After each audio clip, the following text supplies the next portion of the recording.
네, 오늘 말씀의 제목은 깨어있는 사람입니다. 여러분 정말 깨어있으세요? 오늘 이 깨어있는 사람이라는 제목으로 같이 말씀을 나누고자 하는데, 깨어있는 사람이다. 무엇에 깨어있는 사람이냐는 거예요. 우리는 예수 그리스도를 믿음으로 말미암아서 이제 더 이상 우리는 세상의 자녀가 아니라 하나님의 자녀가 되었습니다. 믿음이 있는 거예요. 그런데 믿음이 있다고 해서 다 깨어있는 사람들이냐? 그것도 아닌 것 같아요. 성경에 잠든 자들이 있다라고 말을 하는 거예요. 무엇에 잠들어 있는가 그러면 하나님의 것들에 대해서 잠든 사람들을 이야기하는 것입니다. 이러한 사람들을 바울은 육신적인 그리스도인이라고 말을 합니다. 예수 그리스도를 믿었으나 아직 세상에 미련이 남아있고 세상적인 가치에 따라서 살아가는지조차 모르는 사람들. 그게 나와 동일시 됐어. 그래서 내가 정말 세상과 뗄래야 뗄 수 없는 사람이 돼버린 거예요. 또 하나님을 온전히 바라보지 못하는 사람들은 잠든 자들인 거예요. 제가 자주 언급했던 영화 불후의 명작 뭐가 있어요? 매트릭스. 그 영화에서 뭐가 나와요? 빨간 약과 파란 약이 나와요. 빨간 약은 뭐예요? 깨어나는 거. 파란 약은 먹으면 기억이 지워지면서 그냥 그대로 똑같이 살아가는 거예요. 그 매트릭스 그 세상에서 안주하면서 그냥 다람쥐 쳇바퀴 돌아가듯이 그냥 살아가는 인생이 되는 거예요. 우리는 무슨 약을 먹을지 선택을 해야 되는 거예요. 구약과 신약을 먹어야 돼요. 우리도 생명의 말씀을 먹을 때마다 깨어날 것인지 아니면 현재의 삶에 안주하며 세상과 동일시돼서 살아갈지 항상 선택의 기로에 있다는 것입니다. 그러나 깨어있는 사람들은 계속해서 현재의 삶이 아니라 하늘 소망을 품고 살아가는 자들인 줄 믿습니다.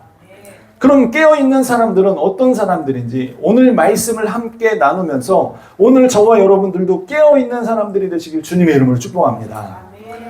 깨어있는 사람이란 첫째로 깨어있는 사람은 뭐라고요? 진리의 말씀에 열심히 있는 사람이에요. 진리의 말씀을 찾아다니는 사람들입니다. 진리에 대해서 목말라 하는 사람들이에요. 여러분 어떤 분들을 가끔 만나면요. 진리에 목말라서 성경까지 들여다보는 사람이 있더라고요. 그러다가 그 성경에서 하나님을 만나더라고요. 전도를 통해서 하나님을 만난 게 아니라 자기가 진리를 쫓다가 결국은 성경을 보게 되면서 진리를 바로 알게 되면서 하나님을 만나는 사람들도 있다 이 말입니다. 오늘 본문을 보면 예수님께서 누구에 대해서 이야기합니까? 요한에 대해서 얘기합니다. 침례 요한에 대해서 이야기를 해요. 근데 오늘 이 본문 위쪽에 보면은 6절까지 내용이 뭐냐면 침례 요한의 제자들이 예수님께 찾아와서 구약에서부터 오리라고 하신 그분이 당신입니까? 아니면 우리가 또 기다려야 됩니까? 라고 요한 선생님께서 물어보십니다. 라고 제자들이 와서 예수님에게 물어보는 거예요. 그랬더니 예수님이 그에 대한 대답을 하시고 나서 침례 요한의 제자들이 떠나가는 거예요. 그리고 7절에 나와 있는 것처럼 그때 이후로 라고 시작이 됩니다. 그러고 나서 침례 요한의 제자들이 떠나고 나서 예수님께서 무리에게 침례 요한에 대해서 말씀해 주시는 거예요. 그 장면이 오늘 7절부터 쭉 나오는 내용입니다. 무리들에게 물어요. 뭐라고 묻습니까? 너희는 무엇을 보려고 광야로 나갔냐? 다시 또 되물으세요. 예수님께서는 우문현답 같은 얘기를 자주 하세요. 그리고 자문자답을 하세요. 너네 왜 광야로 나갔어? 바람에 흔들리는 갈대를 보려고 나갔냐? 여러분 바람이 흔들리는 갈대를 보러 간다는 건 뭐예요? 마실러 간다는 얘기죠. 여행 간다는 얘기예요. 한마디로 뭐예요? 캠핑이나 뭔가 놀러 가는 듯한 그런 느낌인 거예요. 광야에 흔들리는 갈대보로 뭐하러 나가겠어? 놀러 나가는 거지. 구경하러 나가는 거지. 가을이네. 야, 흔들리는 갈대봐 하면서 뭐 하는 거예요? 콧바람 쐬러 가는 거예요. 예수님께서 광야로 나가는 너네 왜 나가니? 너네 콧바람 쐬러 나가는 거니? 그러면서 다시 또 질문하시면서 또 뭐라고 또 다시 되묻습니까? 야, 부드러운 옷을 입은 사람을 보러 나갔니? 부드러운 옷은 뭘까요? 좋은 옷을 얘기하는 거예요. 그랬더니 또 스스로 또 대답하세요. 좋은 옷 입은 사람들은, 부드러운 옷 입은 사람들은 광야에 있어요? 없죠. 그런 사람들은 어디 가서 구경하려는 거예요? 왕궁 가서 구경하려는 거예요. 그러면서 다시 한번 물으세요. 너희는 그러면 왜, 무엇 때문에 광야로 나갔냐? 이런 거예요. 다시 말해서 침례 요한을 보러 나간 것이 아니냐 하시면서 그 침례 요한, 즉 선지자를 보기 위함이 아니었냐? 자문하시고 자답하세요. 옳다! 할렐루야! 자문자답. 긍정하시는 거예요. 침례 요한은 선지자다라고 말씀해 주시는 거예요. 요한에 대한 평가는 예수님께서 뭐라고 표현하세요? 선지자보다 더 나은 자가 바로 침례 요한이다. 그러니까 한마디로 뭐예요? 선지자 중에서 가장 나은 자가 침례 요한이라는 거예요. 그러면서 예수님은 말라기의 말씀을 인용하면서 요한이 바로 오시리라 한 그분을 예비하는 자라고 선언해 주시는 거예요. 예수님께서 침례 요한에 대한 평가는 또 뭐라고 말합니까? 여자가 낳은 자 중에 침례 요한보다 큰 이가 없다라고 선포해 주시는 거예요. 그러니까 한마디로 뭐예요? 여자에게서 태어난 자 중에 침례 요한보다 더 큰 자가 있다 없다? 없다는 거예요. 침례 요한이 여자가 낳은 사람들 중에 가장 큰 자라는 것을 예수님께서 증언해 주고 계십니다. 그런데요, 이스라엘, 특별히 유대인들에게 있어서 가장 큰 자는 누굴까요? 다윗? 모세죠. 모세오경. 모세. 출애굽. 그러니까 유대인들에게 있어서 큰 자라고 하면 모세 또는 누구겠어요? 믿음의 조상 아브라함. 자기들의 조상 아브라함. 또는 엘리야. 선지자 중에서는. 이런 기타 등등의 왕으로는 또 다윗이 있겠죠. 기타 등등의 이런 것 중에 가장 큰 자라고 생각했던 기존의 생각을 허무는 거예요. 뭐래요? 여자가 낳은 자 중에 요한보다 더 큰 자가 없다는 거예요. 그러면서 또 한 가지 평가를 하십니다. 그런데 하늘나라에서는 극히 작은 자도 침례 요한보다 크다. 평가가 되게 오락가락 왔다리 갔다리 이리저리 평가를 하시죠. 여자가 낳은 자 중에 침례 요한보다 큰 자가 없다라고 말씀하셨는데 또 하늘나라에서는 지극히 작은 자도 요한보다 크다라고 말씀하시는 거예요. 야, 이게 등가분의 이 관계를 아시겠어요? 등가분의 관계를 아시겠어요? 여기서 하늘나라라고 되어 있는데 우리 성경에는 천국이라고 되어 있어요. 마태복음에서는 여기 하늘나라라는 게 킹덤 오브 헤븐으로 되어 있어요. 근데 누가복음 이후로 요한복음, 마가복음에서는 하늘 천국이 킹덤 오브 갓이에요. 그러니까 우리가 이거를 비교할 줄 알아야 돼요. 그러니까 유대인의 배경을 모르면 하늘나라나 하나님 나라나 똑같은 거 아니에요? 이렇게 말할 수 있는 거예요. 근데 분명히 왜 다른 단어를 써가면서 구별했을까 굳이? 분명히 개념이나 정의가 다르다는 거예요. 오늘 본문에서 표현하는 게 뭐예요? 여자가 낳은 자 중에 가장 큰 자는 요한이다. 그러나 하늘나라에서는 요한도 지극히 작은 자보다 작다라고 얘기하는 거예요. 등가분의 관계. 그럼 여기서 하늘나라에 들어갈 수 있는 사람은 누구인가? 이게 중요하겠죠. 하늘나라에 속한 사람은 누군가? 예수님께서 말씀하신 하늘나라에 들어가는 자들은 누구예요? 바로 예수 그리스도를 받아들인 자들, 예수 그리스도를 믿는 자들이라는 거예요. 다른 말로 표현하면 성령으로 거듭난 자들, 새롭게 태어난 자들, 바로 저와 여러분들이라는 것입니다. 우리는 누구에게서 태어났어요? 물론 육체적으로는 부모님에게서 태어났어요. 우리도 여자에게서 태어난 존재예요. 그러나 우리는 거듭났다는 거예요. 성령으로 다시 태어났다는 거예요. 새롭게 태어났다는 것입니다. 그래서 존재론적으로 봤을 때 요한보다, 침례 요한보다 더 크다라는 거예요. 그 이 얘기를 얘기하는 거예요. 아무리 세상에서 내놓으라는 직이나 명예나 국가에서 주는 훈장을 받고 아무리 만수르의 버금가는 부를 가졌다 하더라도 하늘나라에 들어간 저와 여러분들이 그런 사람들보다 훨씬 더 큰 자라는 겁니다. 예수 그리스도를 믿어 하늘나라에 속하지 않은 자들이기 때문에, 여자에게서 난 자들이기 때문에, 불신자들이기 때문에, 예수 그리스도를 믿지 않는 자들이기 때문에 그들보다 우리는 큰 자라는 거예요. 할렐루야! 힘이 나십니까? 나는 큰 자다. 선포합시다. 나는 큰 자다. 이 세상의 그 누구보다 큰 자다. 대기업의 총수보다 큰 자다. 여러분, 이 믿음을 갖고 사셔야 되는 거예요. 예수 그리스도를 믿음으로 인해서 하늘나라 백성이 되었기 때문에 우리는 큰 자라는 거예요. 예수님께서 무리들에게 명확한 진리를 말씀으로 전해주고 계시는 거예요. 그런데 이 무리들은, 이들은 왜 예수님을 쫓고 있습니까? 왜 이 무리들은 광야에 외치는 자의 소리였던 침례 요한에게 나갔겠습니까? 여러분, 이 당시에 광야로 나가는 게 쉬울까요? 어려울까요? 오늘날처럼 차가 있어가지고 빵빵한 에어컨이 나오는 그 차량을 타고 광야로 나갔겠어요? 아니죠. 광야로 나가는 것은 굉장히 힘든 일이에요.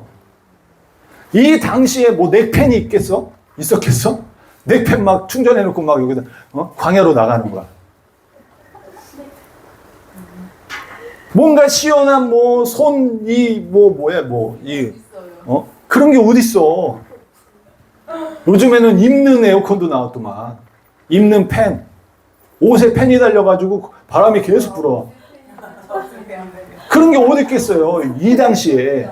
근데 그럼에도 불구하고 이 무리가 광야로 나갔다는 거예요. 왜 광야로 나갔어요? 그럼에도 불구하고 이 사람들이 광야로 나갔던 이유는 참 진리에 목말라서, 참 진리를 듣기 위해서, 말씀을 듣기 위해서 나갔다라는 거예요. 진리의 말씀을 찾아서 침례 요한에게까지 나간 거예요.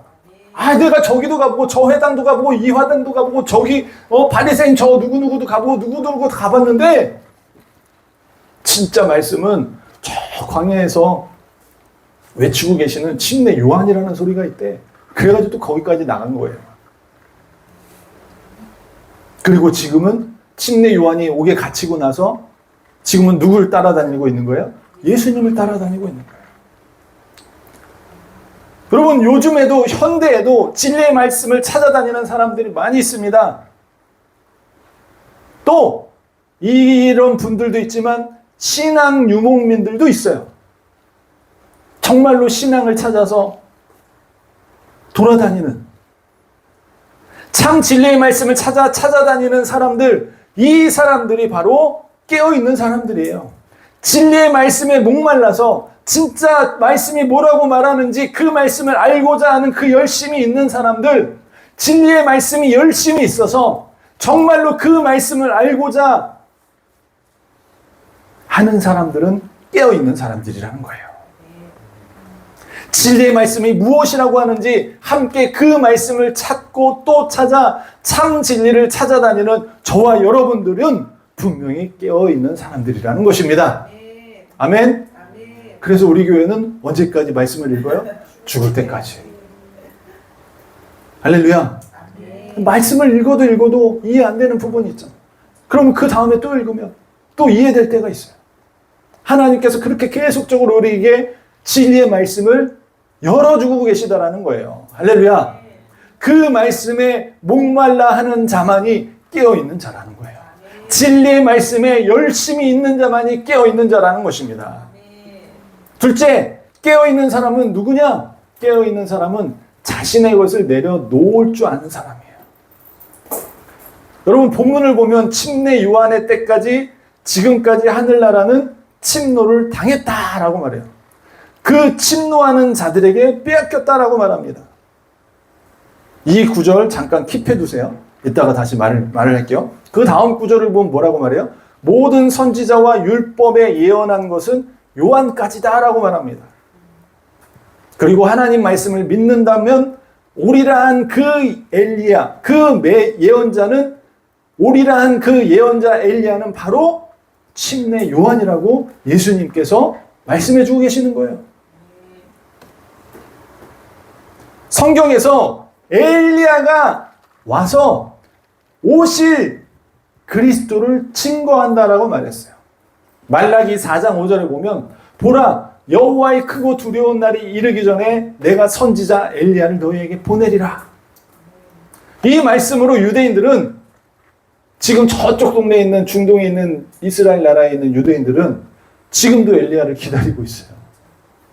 엘리야 후하나비 하면서 엘리야 선지자를 지금도 기다리고 있어요. 기대하면서 찬양까지 만들어가면서 지금도 엘리야를 기다리고 있다는 거예요. 그런데 오늘 예수님께서 뭐라고 말합니까? 그 엘리야가 바로 침례 요한이라고 말씀해주고 계시는 거예요. 그러면서 귀 있는 자들은 들을지어다라고 말을 하는 거예요. 귀가 열린 자들만 들리는 거예요. 여러분 지금 귓구멍 쑤시세요. 귀를 열어. 오늘 대단한 얘기를 할 거예요. 오늘 본문에 뭐라고 말합니까? 모든 선지자와 율법에 예언한 것이 요한까지다라는 거예요. 이게 뭔 말이에요? 율법, 모든 선지자와 율법. 이건 뭐예요? 구약 성경을 통틀어 말하는 표현이에요. 그러니까 한마디로 구약에서 계시된 율법은 뭐예요? 모세오경이죠. 창출, 레위신, 그리고 모든 선지자, 대선지서, 소선지서에서 얘기하는 그 예언이 요한까지라는 거예요. 이 말은 이 예수님이 육신으로 이 땅에 오셨기 때문에 요한이 그 예수님을 직접 봤기 때문에 그 오시리라 한 그 메시아를 본 요한의 때까지라는 거예요. 예언의 말씀이. 이미 오리라고 말씀하신 그 메시아가 오신 걸 본 요한이기 때문에 요한까지라는 거예요. 그 예언이. 할렐루야. 그러면서 13절의 의미는 초림의 예언이 아니라 요한의 때까지임을 분명히 해주시고 계신 예수님을 보는 거예요. 그리고 우리들은 예수 그리스도 메시아가 오셨음을 예언하는 자들이 아니라 우리는 증언하는 자들이에요. 우리는 다시 오실 예수님에 대해서 이야기하는 자, 증언하는 자들이에요. 이미 이 땅에 오셨고 죽으셨고 부활하셔서 승천하셔서 다시 오시리라 약속하신 그분을 기다리고 있는 거예요. 할렐루야. 그러나 엘리야와 같은 사람은 다시 와야 돼요. 왜 그런지 아세요? 오늘 이 본문 말씀에 보면 요한을 유대인들이, 이스라엘이 억셉했어요? 리젝했어요? 받아들였어요? 거부했어요? 거부했어요. 그래서 말라기 4장 5절에 뭐라고 말하고 있어요? 크고 두려운 날. 이 날은 언제예요? 재림의 때예요. 그러니까 재림의 때에 다시 엘리야와 같은 사람이 일어날 거라는 거예요. 다시 12절에 와서 자, 킵해놨던 12절을 보겠습니다.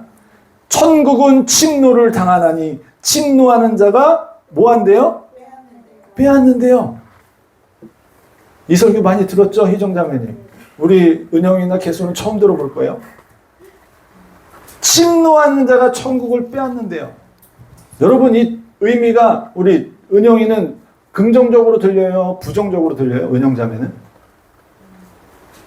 뭔가 내가 액션, 적극적으로 열정적으로 취해야 될 것처럼 들려요? 아니면 뭔가 좀 부정적이고 뭔가 말이 안 맞는 것 같은 느낌이 들어요.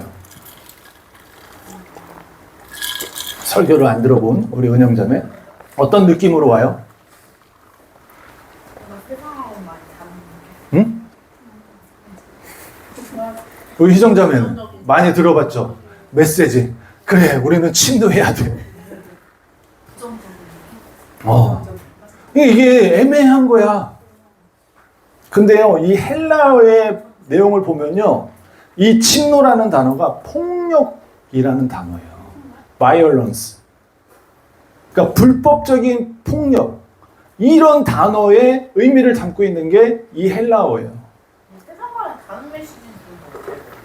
그러니까 뭔가 안 맞는 듯 하는데 이게 해석이 안 되니까 힘든 거야.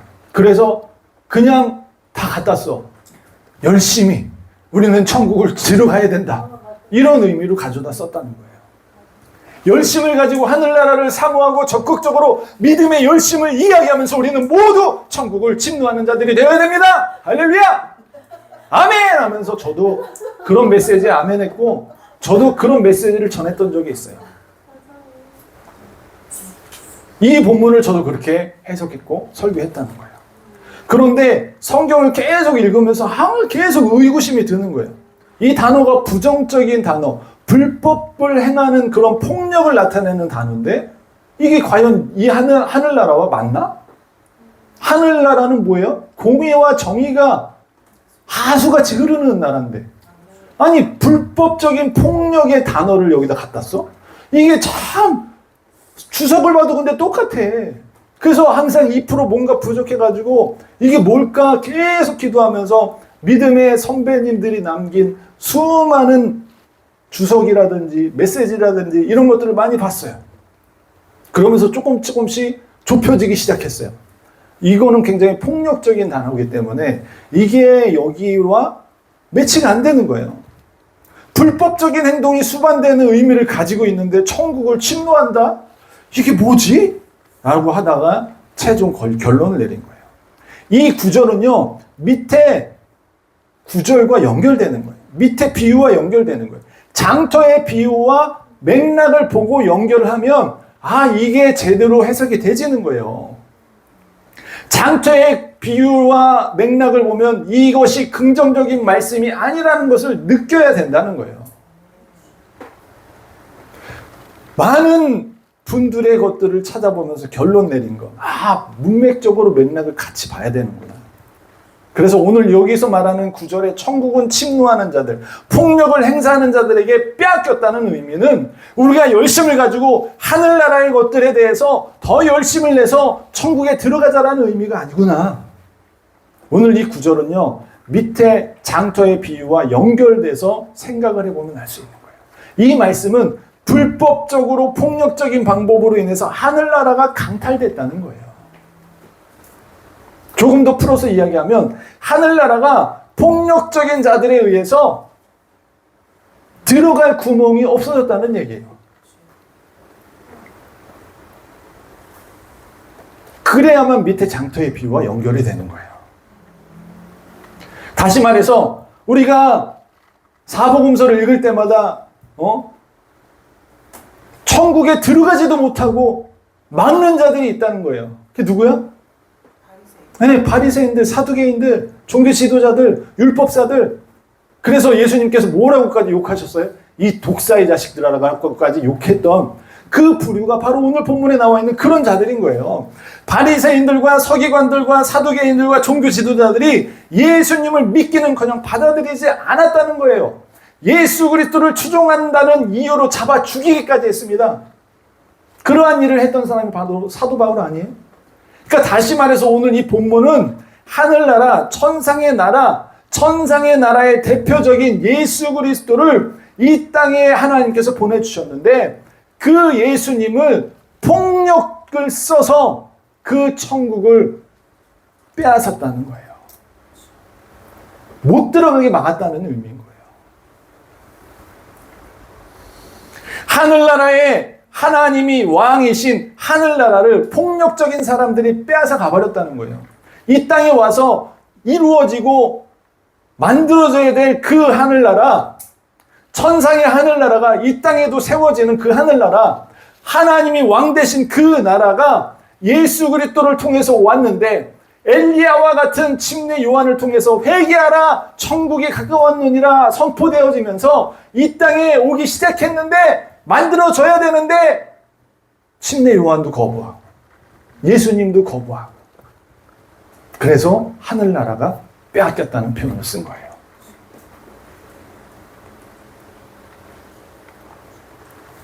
깨어있는 사람들은요, 이렇게 말씀에 의구심이 갖는 거예요. 이게 그거 아닌 것 같은데, 뭔가 이게 아구가 안 맞는데, 뭔가 부족한데, 2% 부족한데, 이런 뜻이 아닌 것 같은데, 뭐지 하면서 항상 깨어있는 거예요. 깨어있는 사람들은 그 의구심에 대해서, 주님이 주신 의구심에 대해서 뭐 하는 거예요? 내 생각을 내려놓는 거예요. 기존에 주어진 가치관, 기존에 주어진 생각, 기존에 주어진 마음들을 다 내려놓는 거예요. 내 자신 안에 있는 믿음의 체계, 내 자신이 믿고 싶은 것을 다 내려놓고 오직 말씀이 뭐라고 하는지 귀 기울이는 거예요. 귀 있는 자는 들을지어다. 귀 있는 자는 들을지어다. 들리세요? 말씀에 순종하는 것입니다. 내 생각과 다르다고, 내가 바라는 말씀의 의미와 다르다고 배제하고 거절하고 리젝하는 것이 아니라, 오늘 예수님이 이 땅에 오셨을 때 거절했던 바리새인과 사두개인들과 모든 종교 지도자들과 같은 사람들이 아니라 자기들이 바라는 하늘나라가 있었던 거야. 유대인들이 바랬던 하늘나라는 뭐예요? 최종적인 하나님 나라인 거예요. 모든 하나님께서 다 뒤집어 엎어가지고 완성시키는 그 하나님 나라를 그들은 기대했던 거예요. 근데 그거는 마지막 하나님 나라, 완성될 하나님 나라. 그런데 시작될 하나님 나라는 뭐예요? 죄를 짊어지신 하나님의 어린 양으로 오셔야만 되는 시작점이라는 거예요. 만약에요, 유대인들이 이 당시에 요한을 받아들이고 예수님을 받아들였으면 끝났을 수도 있어. 우리에게까지 기회가 안 왔을 수도 있어요. 근데 하나님이 보호하사 우리나라 만세, 우리에게도 구원의 길이 열렸던 거예요. 그게 사도 바울이 얘기한 거예요. 여러분, 깨어있는 사람들은 내 생각을 내려놔야 돼요. 내가 바라는 믿음의 체계를 내려놔야 돼요. 이 당시 수많은 종교자들과 율법학자들, 신학자들이라고 표현하는 사람들은 예수님을 거부했어요. 거절했어요. 왜? 예수님은 백마 타고 와서 우리나라를 독립시켜야 되는데 그런 존재가 아니었던 거야. 죽으러 오셨대. 뭐야 이거? 하면서 요한도 그걸 거절하고 예수님도 거절했던 거예요. 심지어 잡아 죽였잖아요. 예수님을 받아들인 사람들은 세리와 창기와 죄인들이었어요. 현대에도 자신의 것들, 특별히 자신의 유익과 이익과 연관되어 있으면 사람들은 그것을 포기하지 못합니다. 오늘 저와 여러분들은 나의 것들을 내려놓을 줄 알고, 그리고 그렇게 깨어있는 자들이 되길 주님의 이름으로 축복합니다. 천국을 다른 사람들을 못 들어가게 방해하는 자들이 아니라 안내해 줄 수 있는 사람들이 되길 주님의 이름으로 축복합니다. 마지막 세 번째, 깨어있는 사람은 어떤 사람이냐? 깨어있는 사람은 하나님께 관심이 있는 사람이에요. 오늘 16절에 보면 예수님께서 이 세대를 뭐로 비유할까? 라고 말하면서 뭘 비유해요? 장터를 얘기해요. 장터에 놀러간 아이들에 대해서 비유를 하십니다. 장터에 아이들을 데리고 가면 어떨 것 같아요? 신나요. 정신없어요. 엄마 이거 봐. 엄마 저거 봐. 엄마 눈이 시뚱거려져가지고 정신이 없어. 야, 엄마 손 절대 놓치지 마. 알았어 엄마. 그런데 손 뿌리치고 막 관심 있는 거 해가지고 정신이 없어요. 그게 아이들이에요. 근데 오늘 본문에 뭐라고 그래요? 아이들을 위해서 피리를 부어도 아이들이 그 피리에 장단을 맞추지 않는다는 거예요. 그리고 슬피 울어도 그 아이들은 가슴을 치지 않는다라고 말을 하는 거예요. 한마디로 뭐야? 아이들은요, 아이들의 특징은 뭔지 아세요? 자기가 관심 있는 거에 푹 빠져가지고 정신을 못 차려요. 여러분, 아이들을 놀이터에 풀어놔 봤어요? 여러분 아이들을 키즈 카페에 풀어놔 본 적 있으세요? 정신이 없어요. 엄마가 불러도 대답도 안 해. 밥 먹으라고 해도 대답도 안 해. 그냥 땀 삐질삐질 나는데도 계속 거기서 싸돌아댕겨. 와서 밥 먹어! 해도 못 차려. 정신을 못 차려. 노느라 정신없어요. 저희 세대는 어렸을 때 동네에서 놀던 세대예요. 밤이 맞도록 동네에서 놀던 세대. 노느라고 정신이 없었어요. 집에 책가방 던져놓고 밤이 맞도록 밖에서 뛰어놀던 세대예요. 저희 세대들은. 요즘은 키즈카페나 잘 만들어진 놀이터가 있지만 저희 때는 그런 게 없었어요. 저희 때는 놀이터가 어디예요? 논밭이에요. 산이에요. 그냥 뛰어노는 거야. 막. 겨울에는 막 그 추수돼가지고 막 볏짚단 이렇게 쌓았는데 올라가가지고 막 뛰어내리고 막 하면서 모든 데가 다 놀이터야. 아이들은요, 놀기 시작하고 집중하면요, 주변에 뭐가 일어나는지 몰라. 아이들은요, 자기 관심에만 있는 거예요. 오늘 본문에 뭐라고 그래요? 춤추지 않는다. 피리를 불어줘도. 아이들을 위해서 피리를 불어주는데 지들한테 불어주는지 몰라. 그냥 지들 관심사하면 관심 있어서 막 이리 두분 저리 두분 막 이런단 말이에요. 그리고 뭐예요? 슬피 울어도 아이들은 가슴을 치지 않아요. 엄마 뭐야? 몰라요. 아이들이 할아버지 할머니가 죽어서 돌아가셨을 때 알아요? 모르잖아. 천진난만이야. 아, 맛있는 거 먹는다 막 이러면서 잘 몰라요. 그런 세대가 같다는 거예요. 예수 그리스도 오실 그분이 왔는데도 자기 거에 관심이 쏠려가지고 못 알아본다는 거예요. 자기가 믿고 싶은 거를 바라보기 때문에 못 알아본다는 거예요. 하나님 말씀보다 내가 추구하고 내가 바라는 거에 맞지 않으면 거부한다는 거예요. 그러면서 18절, 19절 보면은요, 요한이 와서 먹지도 않고 마시지도 아니하고 그들이 말하기를 귀신이 들렸다 그러는 거예요. 여러분, 요한처럼 청명 결백한 예언자 내지 선지자가 어디 있어요? 석청 먹으면서 그냥 청빈한 삶을 산 거야 진짜. 요즘으로 말하면 목사님이신데 차도 없어. 걸어다니셔. 단벌 신사야. 그리고 나머지는 모두 다 사역에 필요한데 다 쓰는 거야. 그랬더니 주변에서 뭐래? 주변이 아니라 누구겠어? 종교 지도자들이겠지. 요한을 받아들이기 싫어하는 사람들이겠지. 요한을 거부하는 자들이겠지. 예수님이 그랬잖아요. 야, 요한이 하늘로부터 온 거냐 사람으로부터 온 거냐 그랬더니 대답 못했잖아.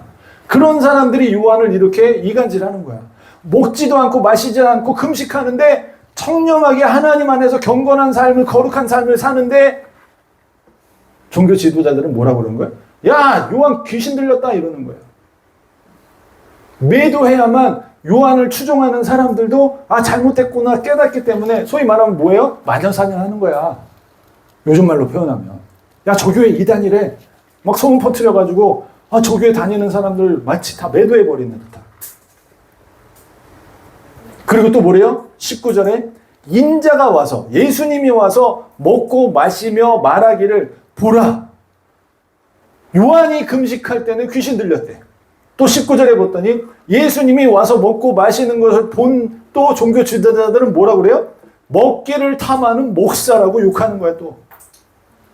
포도주를 즐기며 세리와 죄인의 친구로다 말하면서 또 욕하는 거야. 경건한 삶을 살면 귀신 들렸다 욕하고, 잘 먹고 잘 입고 다니면 야, 세속적이다라고 또 욕하는 거야. 여러분, 목회자들의 비애가 뭔지 아세요? 잘 먹으면 목사래. 목사가 아니라 목사. 아주 그냥 다 먹는다고 해서 목사래. 또 대접해주는 거 잘 안 먹으면 아, 정성 들여서 대접했는데 깨작깨작 거린다고 또 욕해. 아니 정성을 저렇게 무시하냐? 뒤에서 또 욕해. 이래도 욕하고 저래도 욕하고. 세상은요, 믿는 사람들을 가만히 안 냅둬요. 세상은요, 어떻게 해서든 끌어내리려고 하는 존재들이. 세상의 신은 누구예요? 사탄이기 때문에. 믿는 자들을 어떻게 해서든 끌어내리려고 하는 게 사탄의 전략이에요. 오늘 18절, 19절에 뭐예요? 경건하게 살면 경건하게 산다고 또 뭐라 해? 잘 먹고 잘 지내면 또 잘 먹고 잘 지낸다고 또 뭐라 해? 그럼 어느 장단에 맞추라는 거야? 이 시대도 그랬다는 거예요. 요즘 시대도 그렇잖아. 목사가 잘 먹고 잘 입고 다니면 야, 사역은 안 하고 맨날 먹으러만 다닌다고 욕해. 또 추리하게 다니면 목사가 또 채통 없이 추리하게 다닌다고 또 욕해. 그런 거와 똑같은 거예요. 예수 믿고 교회 다니면 교회 다닌다고 금요일날 회식 빠진다고 욕해.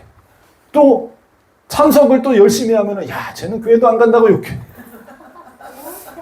세상은요, 그럴 수밖에 없는 거예요. 오늘 본문에서도 마찬가지예요. 이렇게 하나님께는 관심 없고 지들에게 관심 있는 거에만 초점을 맞춰서 얘기하는 거예요. 여러분, 설교 시간에 메시지 전할 때 사람들이 하나님의 말씀을 전할 때는 꾸벅꾸벅 졸다가 예화 하나 터지거나 뭔가 재밌는 얘기하면 솔깃해가지고 막 그것만 기억해. 오늘 성교 본문이 어디야? 그러면 아유, 잘 모르겠고 오늘 목사님이 누구 연예인 얘기하면서 뭐 예화를 들어줬는데 야, 진짜 재밌더라. 막 이것만 얘기해. 오늘 말씀 끝나고 이따가 말씀 나눌 때 뭐가 생각나요? 그러면 빨간 약, 파란 약이요. 이래버리면 답이 없는 거지.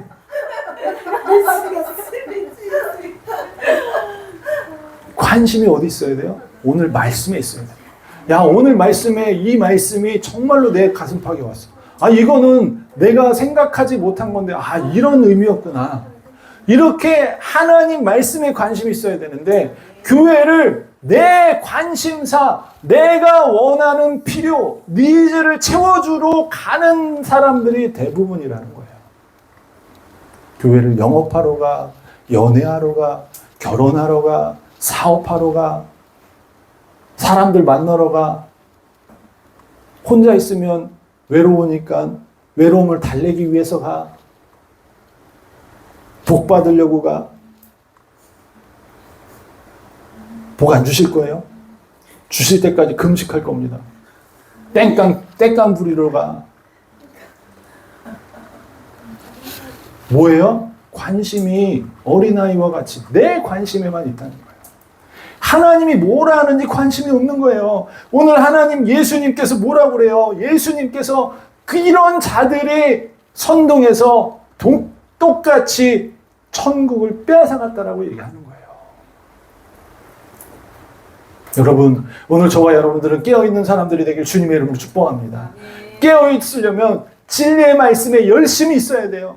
깨어있으려면 내가 바라고 내가 소원하는 것들을 내려놔야, 내 자신의 것들을 내려놔야 돼요. 깨어있으려면 내 관심사에만 집중하는 게 아니라 하나님께 관심이 있는 자들이 깨어있는 자들입니다. 저와 여러분들은 그런 자들이 되길 주님의 이름으로 축복합니다. 기도하겠습니다.